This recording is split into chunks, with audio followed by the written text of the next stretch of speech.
Glória a Deus. Estamos aqui para mais uma aula, a última aula do nosso trimestre. E nós vamos agora dirigir os nossos pensamentos aos céus e falar com Deus. Fechem os seus olhos e vamos falar com o Papai do Céu.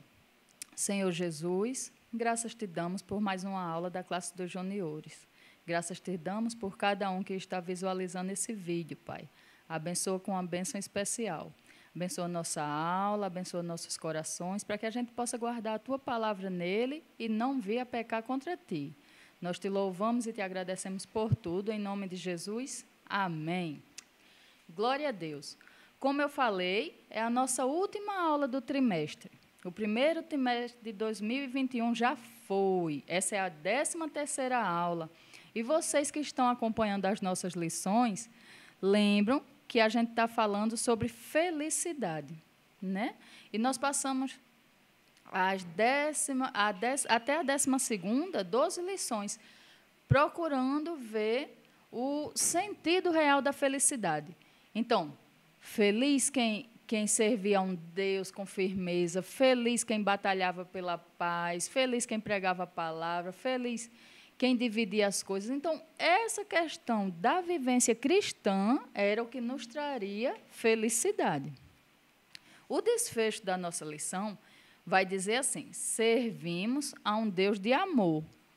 E isso tudo vai interligar as 12 lições que a gente já participou antes. Se você tem a lição em casa, a lição dos juniores do primeiro trimestre, abram na 13ª lição. E vamos ver. Que amor é esse? Que Deus de amor é esse? A gente ouve muito falar expressões tipo, Deus é amor. Tem pessoas até que têm essas frases em algum cartaz, em algum quadro, né? Quando uma pessoa tem uma surpresa, um susto, diz, pelo amor de Deus. Quando quer pedir alguma coisa, faça isso pelo amor de Deus. Mas que amor é esse que faz com que a gente sirva a Ele e seja feliz por isso? É desse amor que a gente vai tratar hoje. É um amor imensurável. Sabe o que é imensurável? Que não se pode medir.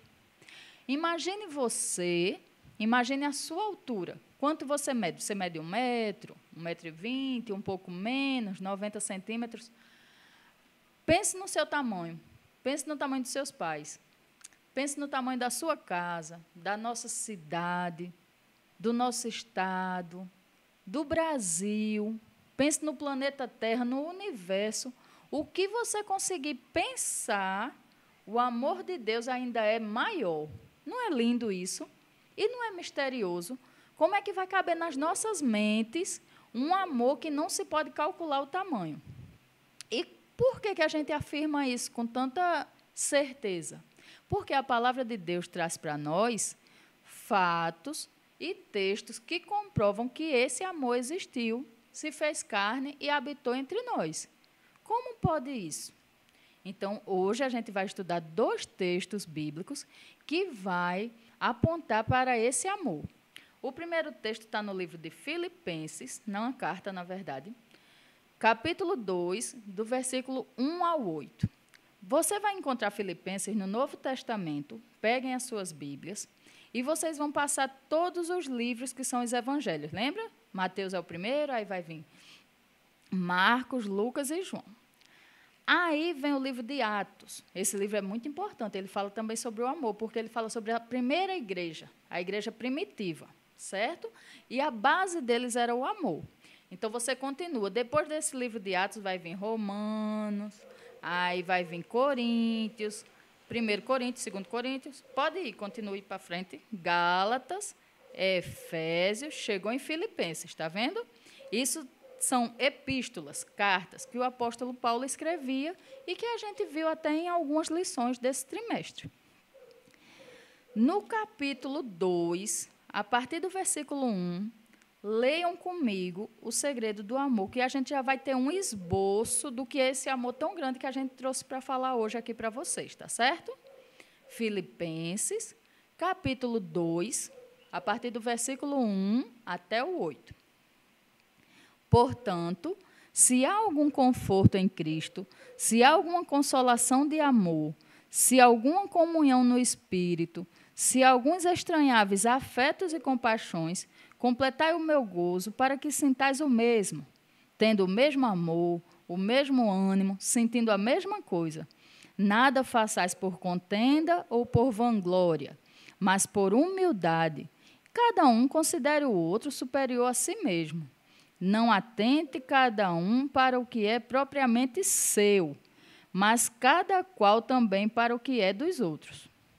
De sorte que haja em vós o mesmo sentimento que houve em Cristo Jesus, que, sendo em forma de Deus, não teve por usurpação ser igual a Deus, mas aniquilou-se a si mesmo, tomando a forma de servo, fazendo-se semelhante aos homens.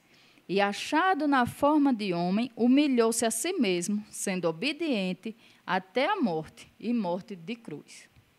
Vamos analisar esse texto. Prestem atenção, o que é que foi falado aqui? O apóstolo Paulo, ele estava escrevendo à igreja dos Filipenses, também atentando para o amor.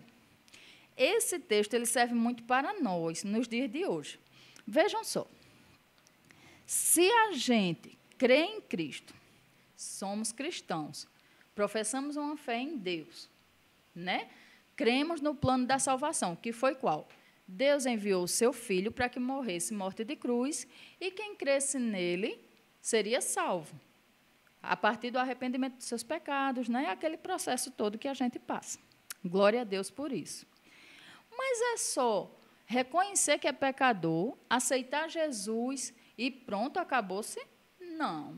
A gente tem que ter experiências e experiências com Deus. E uma dessas experiências é a gente analisar a nós mesmos e ver se a gente está fazendo a vontade do Pai. Igual a gente faz a vontade do papai, da mamãe, não é?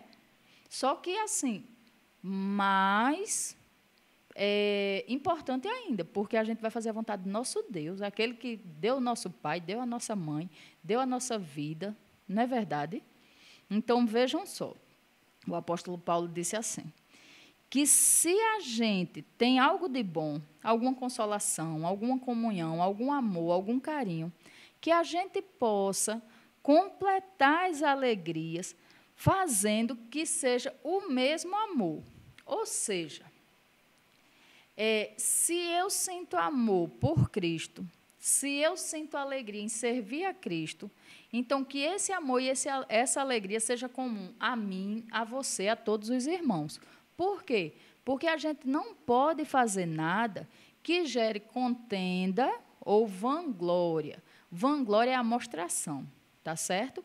Então, eu não posso fazer as coisas nem para me amostrar, nem para arengar. Certo? Contenda é arenga. Então, nunca tentem fazer nada que vocês vejam que vai resultar numa discórdia, numa briga, num mal-estar, num desentendimento. Não adianta. Jesus não vai estar ali, Cristo não vai estar naquele negócio. Tá certo? Muito menos a exibição, a amostração. Porque a honra e a glória é para Deus. Quando a gente está no templo, ou às vezes até mesmo em casa, quando a gente ouve uma pregação, um texto, ouve um louvor, a gente não sente de dentro aquela vontade de glorificar a Deus, pronto. Essa honra e essa glória pertence a Ele para todo sempre. Já pertenceu, pertence hoje e vai pertencer. Então, não adianta a gente fazer nada para a gente, porque tudo é para Deus, certo? Então, não façam nada por contenda nem vanglória. Nem prestem muita atenção naquilo que é só seu. Antes, pensem em comum, em comunhão, pensem em grupo, pensem no grupo todo, certo? Se você vai fazer alguma coisa na sua casa, a gente não pensa no bem-estar da família toda. Se a mamãe vai cozinhar um alimento, não pensa se todos vão gostar. Se o papai vai fazer uma reforma, ele não pensa se vai beneficiar todos os filhos, ou se vai beneficiar a mãe, ou se vai beneficiar uma visita quando chegar. É mais ou menos esse pensamento, o pensamento de coletividade. Nós não estamos sós e nós não fomos feitos para viver sós. Então, o próprio Cristo, quando ele veio, já foi falado aqui, ele poderia ter seguido o ministério dele sozinho. Ele era todo poderoso, né? Mas antes, ele chamou 12 discípulos e ele dividia tarefas, né? ele tinha toda uma vida em comum com esses 12 discípulos. Então, essa questão da comunhão. E é isso que o apóstolo Paulo aponta mais para frente, nos versículos, quando ele diz assim, ó, de sorte que haja em vós mesmos o mesmo sentimento que houve em Cristo Jesus. É uma honra, né? A gente ter o sentimento de Cristo em nós. Ele era uma forma de Deus. Ele não era filho de Deus? Mas, quando ele chegou na terra, vocês pensam que Jesus andava todo assim, se achando que era o filho de Deus? Não. Ele se portava com humildade, singeleza de coração. E ele se fez como um servo, se fez semelhante aos homens. E, na forma de homem, ele ainda foi humilhado. Não é que ele era um homem reconhecido, um homem que, quando chegava nos locais, as pessoas louvavam e glorificavam, não. Alguns reconheciam essa grandeza de Jesus, mas tinha gente que jogava pedra em Jesus, tinha gente que esperava ele para matar, a traição, até o dia que conseguiram levar ele para a morte, e morte de cruz. E vocês sabem por que era tão humilhante morrer uma morte de cruz? Porque a morte de cruz ela era reservada para os malfeitores. Tanto é que Jesus morreu crucificado entre 2 ladrões, né? E isso mostra assim que o Senhor Jesus ele foi tão humilde, tão injustiçado. Nasceu, o berço dele foi uma manjedoura, né? Certa vez ele disse que o filho do homem, que era ele, não tinha um local para encostar a cabeça, não tinha uma cama boa, uma casa boa, não, tudo dele era muito simples, né? A alimentação, as vestes, os gostos, as pessoas com que ele andava, não eram os mais ricos da cidade, não. Ele procurava os mais necessitados de um milagre, independente de ser rico ou pobre, certo? Então, é esse amor, um amor que a gente não olha o que a pessoa tem para oferecer, e sim a gente vem para oferecer à pessoa o amor de Deus, aquele amor de Cristo, aquele pensamento de Cristo que está em nós, certo? Então, no texto vai falar, vocês vão ver na história, do apóstolo João, que é um dos discípulos. Ele ficou conhecido como João o Amado. Ele era um pescador e ele começou a andar com Jesus e ele reconhecia muito esse plano de Deus. Claro que todos reconheciam, mas João ele tinha um olhar mais amoroso, um olhar mais coletivo, um olhar mais preocupado com as questões de relacionamento, certo? Então, depois do livro de Atos, Jesus já morreu, certo? Então, as cartas de Paulo, Jesus já morreu, já ressuscitou, já voltou aos céus. Toda vez que vocês forem procurar um livro de Atos em diante, não tem mais Jesus na terra, tá? Então, vamos lá para a carta de João. João tem 3 cartas, existem 3 cartas com o nome de Epístola do Apóstolo São João. Vocês vão na primeira, tá? Vai falar sobre o amor de Deus. E vocês vão ver mais ou menos a dimensão do amor de Deus. E por que Paulo falou no amor de Deus e João também? Porque aconteceu uma coisa muito interessante. Durante o ministério de Jesus, todo mundo estava ali muito cristão, né? Ali fervoroso, no livro de Atos, na igreja primitiva, todo mundo dividia o que tinha, repartia com os outros. Olha que legal, você dividir seus brinquedos com todo mundo, independente de você conhecer ou não, só porque você viu que uma criança não tem brinquedo, você dividir com todo amor. Era um desapego verdadeiro e muito grande, certo? Só que o amor esfriou. Em que sentido? Estudavam sobre o amor, ouviam pregações sobre o amor, mas não praticavam. Aí foi quando o discípulo, agora apóstolo João, escreveu lá na primeira carta, ou vai ter o nome carta ou epístola, tá? Primeira epístola de João, vocês vão no capítulo 4. A gente vai ler do 7 ao 21, tá bom? Então, vai lá. Primeira carta do apóstolo João, capítulo 4. Leiam, acompanhem a leitura, por favor. Amados, amemo-nos uns aos outros, porque a caridade é de Deus, e qualquer que ama é nascido de Deus e conhece a Deus. Aquele que não ama não conhece a Deus, porque Deus é caridade. Nisso se manifestou a caridade de Deus para conosco, que Deus enviou seu Filho unigênito ao mundo para que por ele vivamos. Nisso está a caridade, não em que nós tenhamos amado a Deus, mas que ele nos amou e enviou seu Filho para a propiciação dos nossos pecados. Amados, se Deus assim nos amou, também nós devemos amar uns aos outros. Ninguém jamais viu a Deus. Se nós amamos uns aos outros, Deus está em nós. E em nós é perfeita a sua caridade. Nisso conhecemos que estamos nele e ele em nós, pois que nos deu o seu Espírito. E vimos e testificamos que o Pai enviou seu Filho para Salvador do mundo. Qualquer que confessar que Jesus Cristo é o Filho de Deus, Deus está nele e ele em Deus. E nós conhecemos e cremos no amor de Deus que Deus nos tem. Deus é caridade, e quem está em caridade está em Deus e Deus nele. Nisto é perfeita a caridade para conosco, para que no dia do juízo tenhamos confiança, porque qual ele é, somos nós também neste mundo. Na caridade não há temor, antes a perfeita caridade lança fora o temor, porque o temor tem consigo a pena, e o que teme não é perfeito em caridade. Nós o amamos porque ele nos amou primeiro. Se alguém diz, eu amo a Deus, e aborrece a seu irmão, é mentiroso. Pois quem não ama seu irmão, ao qual viu, como pode amar a Deus a quem não viu? E dele temos este mandamento, que quem ama a Deus, ame também seu irmão. Amém? Com esse texto, a gente vê a experiência de você viver o amor de Cristo, que é o quê? Não é a gente que ama a Deus, Deus que nos amou primeiro. Por que ele nos amou primeiro? Ele criou os céus, a terra, tudo que há, não foi? O homem pecou e estava perdido em seus delitos e pecados. Mas Deus, sabendo que tinha uma saída, sacrificou aquilo que ele tinha de mais, como dizer, raro, de mais valioso, que era um filho único.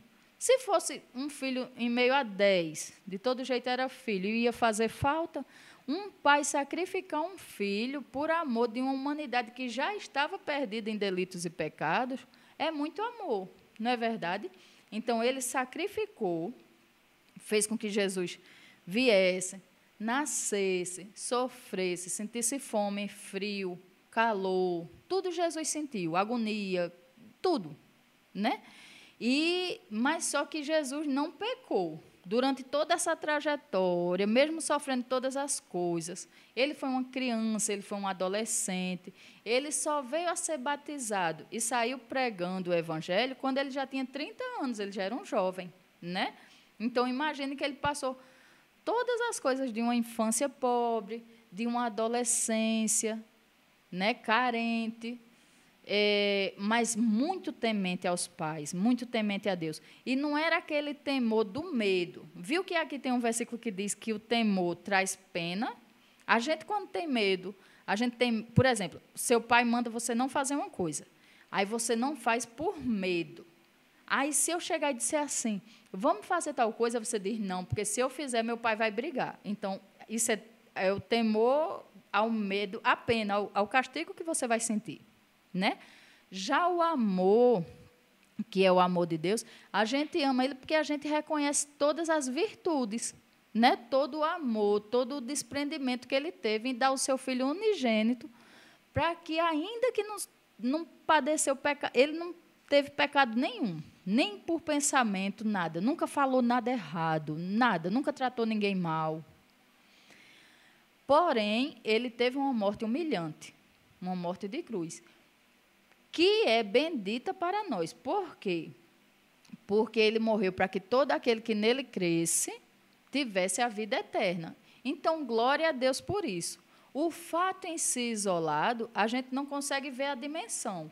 Mas se a gente perceber que todas as pessoas, a partir dali, tinham a remissão de seus pecados, e que até hoje a gente pode levar essa mensagem, e almas serão salvas, é glorioso, né? O plano de salvação de Deus para a humanidade é uma coisa ímpar, não tem significado, não tem como a gente realmente mensurar, não tem como a gente medir esse amor, não é verdade?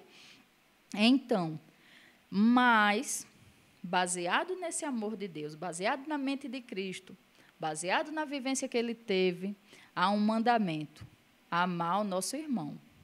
E o nosso irmão não é esse irmão que mora na mesma casinha que a gente. É toda e qualquer pessoa do gênero humano, qualquer ser humano, certo? Então, assim, quando você for ofendido, quando você for humilhado, quando você for sacrificado por uma pessoa que quer muito que você faça uma coisa e você está ali correndo para fazer aquela atividade, relaxe, ore e peça a Deus a mente de Cristo. Porque é aí que o amor vai se aplicar no seu dia a dia, certo? O amor, ele é um sentimento que ele não tem medida.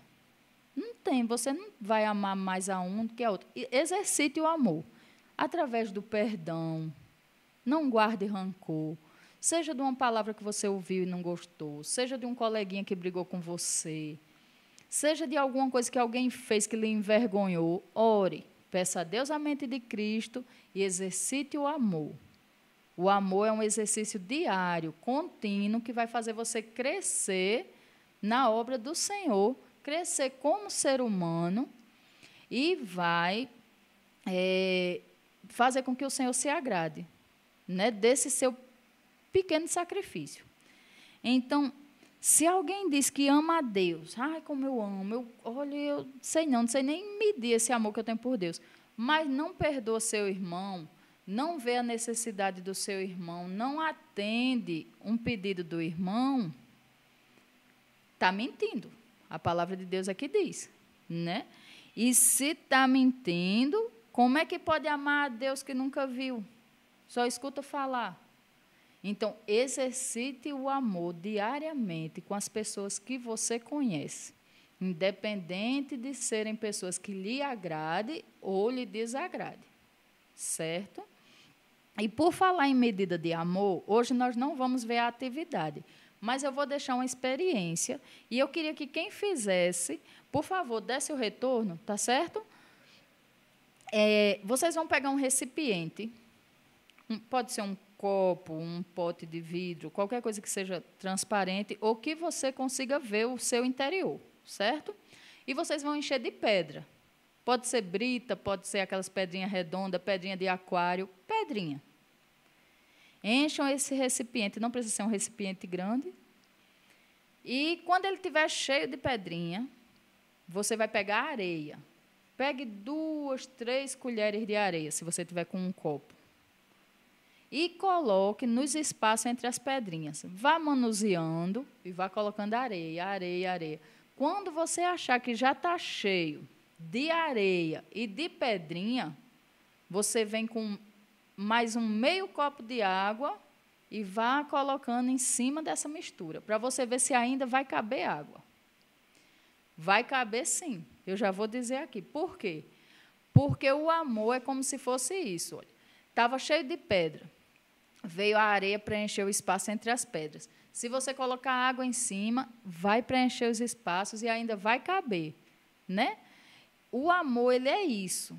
É você preencher espaços, preencher vazios, tentar fazer coisas que antes não era imaginável. Então, a medida do amor é essa, é você colocar um pouco a mais daquilo que não tinha antes, tá certo? Então, se você tem o seu relacionamento com a família, coloque amor. O seu relacionamento com os parentes, coloque amor. Seus parentes estão distantes, a gente não está podendo viajar, não está podendo abraçar, coloque mais amor. Os coleguinhas da escola, a gente mal conhece, mal convive, coloque amor. A professora, que está ali só na videoaula, coloque amor. E Deus vai se agradar, porque você vai estar exercitando o ministério de Jesus. certo? Foi isso que o apóstolo João quis dizer nesse texto, do João 4. Esse apóstolo, como eu falei a vocês, ele ficou conhecido como o apóstolo do amor. E uma coisa que eu vou deixar para vocês aqui para finalizar é, esse apóstolo ele foi preso numa ilha. Essa ilha tinha o nome de Patmos. E lá nessa ilha, Deus revelou a ele o Apocalipse, que seria o fim de todas as coisas, o desfecho deste século que a gente está vivendo. O nosso textuário vai estar no livro de Apocalipse. E veja como a palavra de Deus ela se confirma, porque a gente leu Filipenses, leu sobre o amor. Leu a primeira epístola do apóstolo João, tinha sobre o amor. Lá no último livro da Bíblia, que é o livro de Apocalipse, vocês vão ver sobre o amor. Então, eu vou pedir a vocês que ainda com suas Bíblias, vão no livro de Apocalipse, no capítulo 1. E vocês vão lá no versículo 5. A parte B. A parte B é o finalzinho, depois de alguma vírgula que tiver a parte B, tá? Então, vocês vão ver. Ó, aquele que nos ama e em seu sangue nos lavou dos nossos pecados. Essa é a versão que está na Bíblia. Na versão para os dias de hoje, que é a versão simplificada da nossa lição, tem assim: ele nos ama e pela sua morte de cruz nos livrou dos nossos pecados. Está vendo que é o mesmo sentido? Oh, aquele que nos ama em seu sangue, como foi esse sangue? Na morte de cruz. Nos lavou dos nossos pecados, quer dizer, nos livrou dos nossos pecados. Apocalipse, capítulo 1, versículo 5b. Então, guarde essa palavra no seu coração. Jesus te ama, Jesus ama a tua família, Jesus ama o teu vizinho da direita, o vizinho da esquerda, Jesus ama o vizinho da frente, aquele vizinho que você mal vê, que é da rua de trás, tá certo? Ama a sua professora, todos os seus coleguinhas, sejam eles bem comportados ou não. Então, ore por essas pessoas, ministre bênção na vida dessas pessoas, sejam uma bênção entre essas pessoas, porque vocês conhecem o amor de Deus, vocês têm o amor de Deus nos corações de vocês, tá certo? Essa foi a nossa última aula.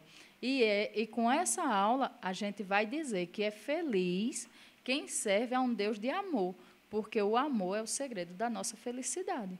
O amor de Deus para conosco é o segredo da nossa felicidade. Nada vai poder tirar esse amor, nunca, nunca, nunca. Nem a distância, nem a altura, nem peso, nem sofrimento, nem alegria. Nada vai conseguir, tá certo?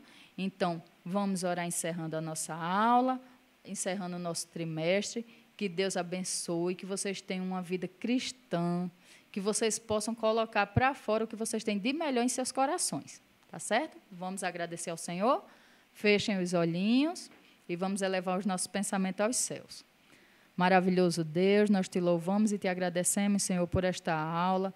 Nós te agradecemos, Senhor, pelo teu amor infinito que nos alcançou, nos remiu de nossos pecados. Abençoa, Senhor amado, todos os moradores da terra, nos dá uma unção de cura, nos dá um próximo trimestre debaixo da tua graça.